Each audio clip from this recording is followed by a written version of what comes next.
मैं मुख्तार अंसारी का नाम लेकर कह रहा हूं, मैं किसी बाप से डरने वाला नहीं हूं। जमहूरियत के दायरे में रहकर कह रहा हूं कि मुख्तार अंसारी एक इंसान था। मुख्तार अंसारी एक इंसान था, जुडिशियल कस्टडी में था, जहर देकर मार दिया। वो शहीद है, वो शहीद है। और शहीदों के बारे में कहा गया कि उनको मुर्दा कभी मत कहो, वो जिंदा है, उनको ग़िज़ा मिलती है। मगर उनको बचाने की जिम्मेदारी बीजेपी की सरकार की थी।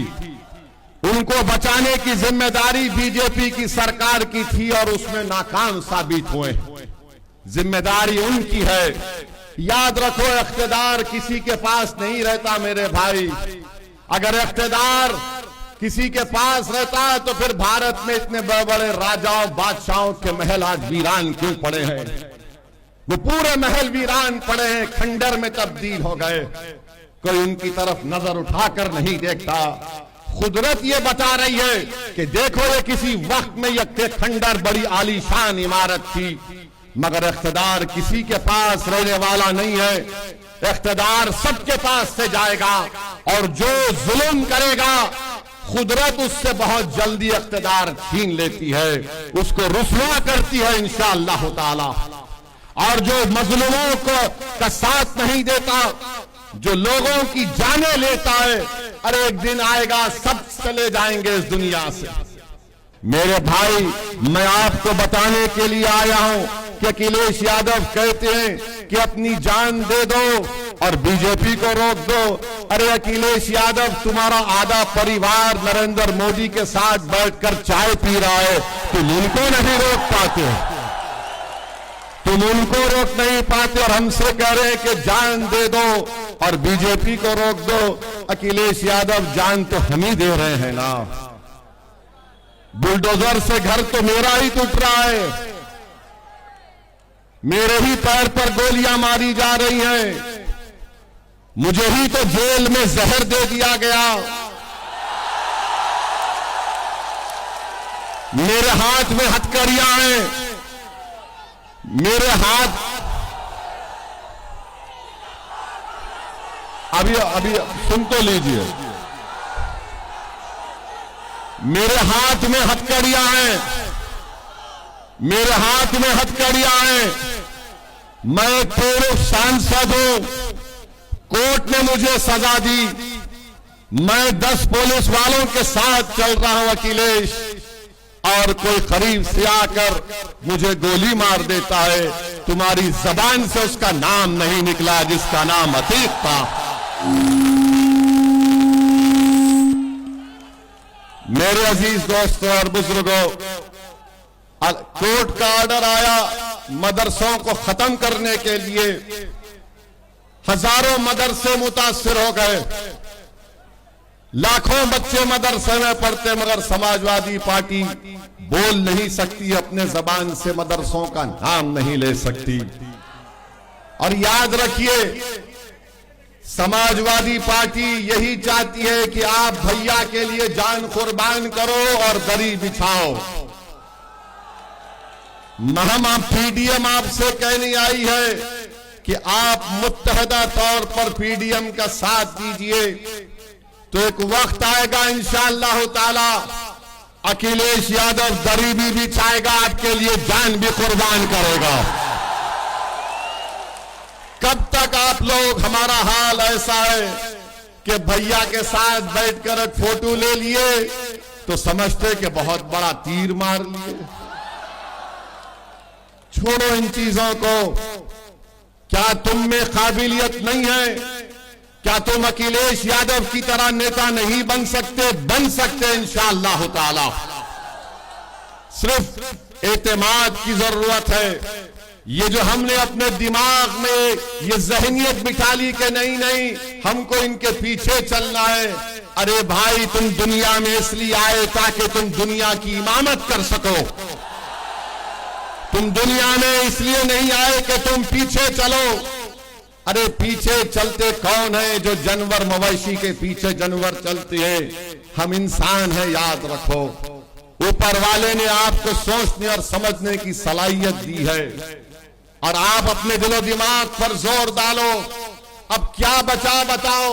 अब यहां से तो उठना ही है ना, और नीचे तो नहीं जा सकते, अब यहां से उठना ही तो है। मगर आज ही आकर हमारे दरमियान में बाज लोग कहते हैं कि नहीं नहीं, अगर कोई मोदी से मुकाबला कर सकता है तो फुला है, पूर्व मुख्यमंत्री है।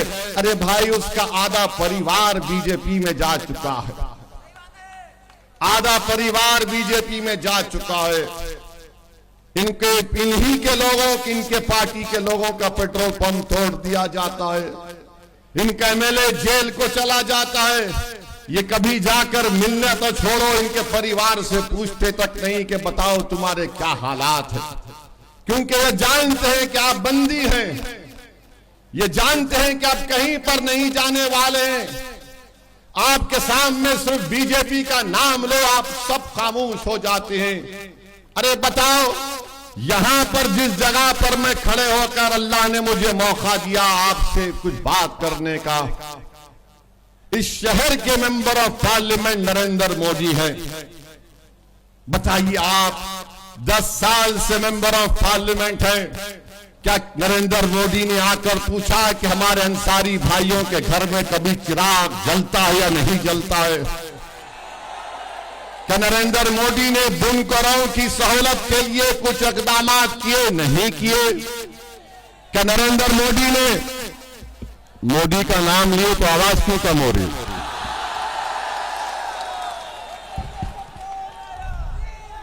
मेरे अजीज दोस्तों और बुजुर्गों, प्रधानमंत्री हैं, बुनकरों का बिजली की कीमत कम नहीं होती।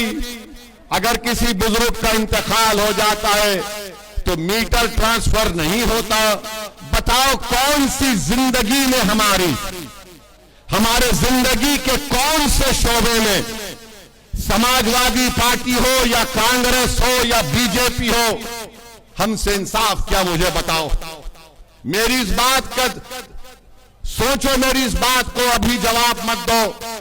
तुम जब अपने घर को जाओगे, अपने बुजुर्गों के सामने बैठकर पूछो कि एक दीवाना शेरवानी पहनकर आया था, जिसके सर पर टोपी थी, वो ये सवाल हमसे करके चला गया कि हमारे जिंदगी के कौन से शोबे में हमको इज्जत मिली, हमसे इंसाफ मिला, हमारे बच्चों को स्कूल की तालीम मिली।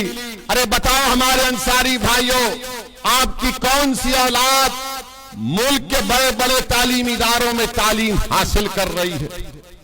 मुझे बताया गया कि 50% आप लोग यहां से निकलकर हिंदुस्तान के कोने कोने में, मुंबई शहर, बड़े बड़े शहरों में जा चुके हैं।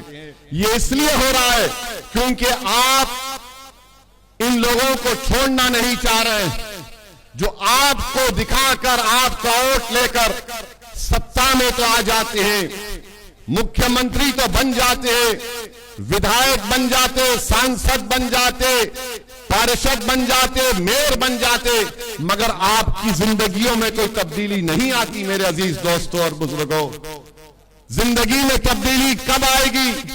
जब आप सिर्फ वोट डालने वाले नहीं, वोट लेने वाले बनेंगे। मैं पहले भी कह चुका हूं, आज भी कह रहा हूं, मैं उत्तर प्रदेश को इसलिए नहीं आ रहा हूं कि मैं अपने आप को यहां पर मजबूत कर सकूं। मैं उत्तर प्रदेश या बिहार या भारत के कोने कोने में इसलिए नहीं जाता हूं ताकि कोई मेरी मकबूलियत में इजाफा हो सके। मैं भारत के कोने कोने में इसलिए नहीं जाता हूं कि मेरी अना को तस्कीन पहुंचे। अरे मैं इसलिए जाता हूं कि अल्लाह ने मुझे एक मुकाम दिया है। मेरी जिंदगी का चिराग कब खत्म हो जाए मुझे पता नहीं है, मगर मैं अपनी खबर में जाने से पहले ये कोशिश कर रहा हूं कि तुम नेता बनो, तुम लीडर बनो, तुम कायद बनो, तुम मेंबर ऑफ पार्लियामेंट बनो, तुम ताकतवर बनो, ताकि तुम्हारे बच्चों का मुस्तकबिल अच्छा हो सके। मेरे भाई, मैं आपके थालियों का कभी मोहताज नहीं था। मैं आपसे नहीं कह रहा हूं कि मैं तकरीर इसलिए कर रहा हूं कि तुम्हारी थालियों को सुनकर मुझे खुशी मिलेगी। मेरे भाई, मैं ये थालियां सुन सुनकर मेरे कान पक चुके हैं। तुम्हारे जज्बाती नारे सुन सुनकर मेरे कान पक चुके हैं। मैं सिर्फ तुमसे यह बताने आया हूं कि तुम थाली मत बजाओ, तुम सिर्फ इस उंगली से वोट डालो पीडीएम को। यही हमारी ताकत का मुजाहरा होगा, यही हमारी ताकत का मुजाहरा होगा। तो मुत्तहिदा तौर पर अपने वोट का इस्तेमाल करिए।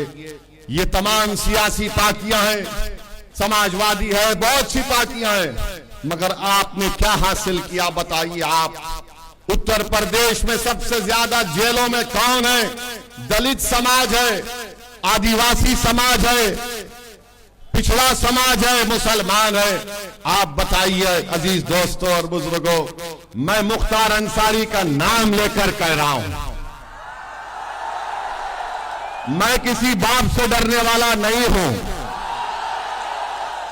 जमहूरियत के दायरे में रहकर कह रहा हूं कि मुख्तार अंसारी एक इंसान था।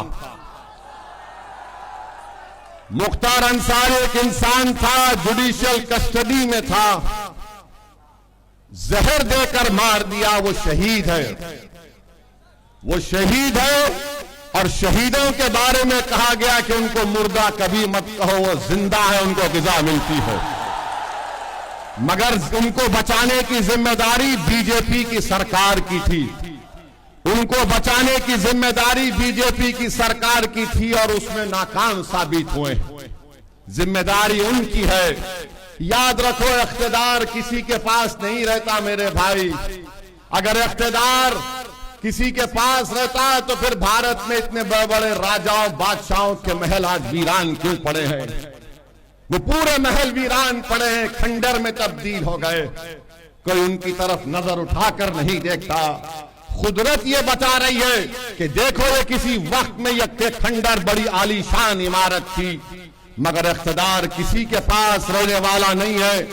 इख्तिदार सबके पास से जाएगा और जो जुल्म करेगा कुदरत उससे बहुत जल्दी इख्तिदार छीन लेती है, उसको रुसवा करती है इंशाअल्लाह ताला। और जो मजलूमों का साथ नहीं देता, जो लोगों की जानें लेता है, अरे एक दिन आएगा सब चले जाएंगे इस दुनिया से।